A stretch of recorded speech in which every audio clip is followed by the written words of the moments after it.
Assalamualaikum warahmatullahi wabarakatuh. Perkenalkan nama saya Zahra Aulia dengan NPM 2310067. Di sini saya akan mempresentasikan tentang sistem hukum sivil law.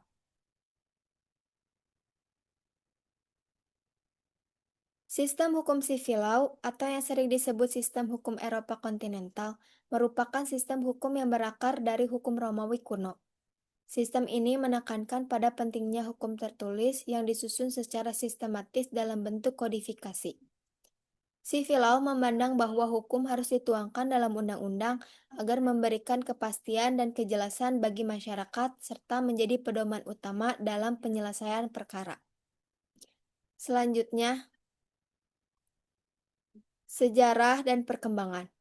Sistem hukum civil law berasal dari hukum Romawi kuno, khususnya Corpus Juris Civilis yang disusun pada masa Kaisar Justianus. Sistem ini kemudian berkembang di Eropa kontinental seperti Prancis, Jerman, dan Belanda melalui kodifikasi hukum nasional. Melalui penjajahan, civil law menyebar ke berbagai negara, termasuk Indonesia, yang mewarisinya dari Belanda. Sistem ini dikenal karena menekankan kepastian dan keteraturan hukum tertulis. Selanjutnya, adapun kelebihan dan kelemahan. Kelebihan yang pertama menjamin kepastian hukum karena aturan sudah tertulis dan jelas. Kedua, sistematis dan mudah dipahami oleh masyarakat maupun penegak hukum. Ketiga, mengurangi kemungkinan hakim bertindak sewenang-wenang karena terikat pada undang-undang. Kelemahan. Yang pertama, bersifat kaku dan lambat menyesuaikan diri dengan perubahan sosial.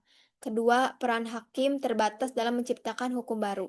Ketiga, terkadang aturan tertulis tidak mampu mengakomodasi seluruh masalah hukum yang muncul di masyarakat. Selanjutnya, ciri-ciri sivil law. Sistem hukum sivil law memiliki beberapa ciri khas utama. Pertama, adanya kodifikasi hukum dalam bentuk undang-undang yang mengatur bidang-bidang tertentu seperti hukum perdata, pidana, dan dagang. Kedua, hakim dalam sistem ini tidak menciptakan hukum baru, melainkan menafsirkan dan penerapan hukum yang telah ada. Ketiga, sumber hukum utama adalah peraturan perundang-undangan, sedangkan jurisprudensi atau putusan pengadilan sebelumnya hanya bersifat pelengkap. Dengan demikian, struktur hukum dalam sistem ini bersifat hierarkis dan tertib.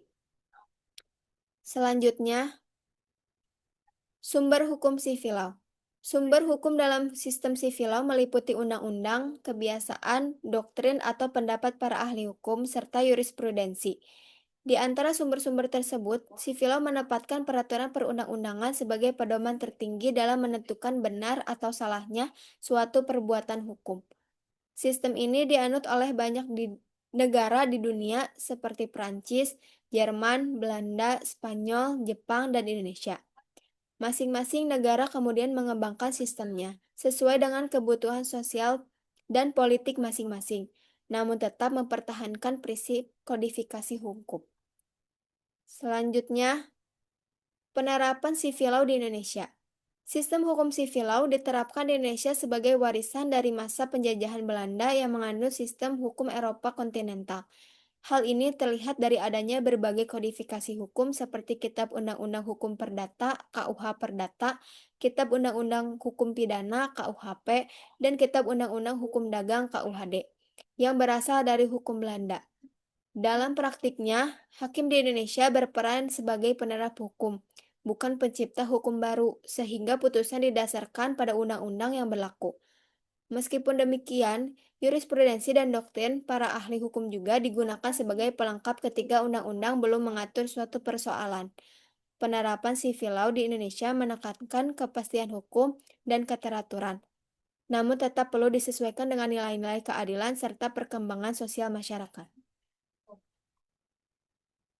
Terakhir, ada kesimpulan. Sistem hukum sivil law merupakan sistem hukum yang menempatkan undang-undang tertulis sebagai sumber hukum utama. Sistem ini lahir dari tradisi hukum Romawi yang berkembang di Eropa kontinental, kemudian diadopsi oleh banyak negara termasuk Indonesia. Civil law menekankan kepastian, keteraturan, dan keseragaman hukum. Karena semua aturan telah dikodifikasi secara jelas, dalam penerapannya, hakim berperan sebagai pelaksana hukum, bukan pembuat hukum baru. Meskipun memiliki keunggulan dalam memberikan kepastian hukum, sistem ini perlu terus beradaptasi agar mampu menanggapi dinamika sosial dan kebutuhan keadilan yang berkembang di masyarakat. Demikian presentasi yang bisa saya sampaikan. Mohon maaf bila masih ada kesalahan. Wassalamualaikum warahmatullahi wabarakatuh.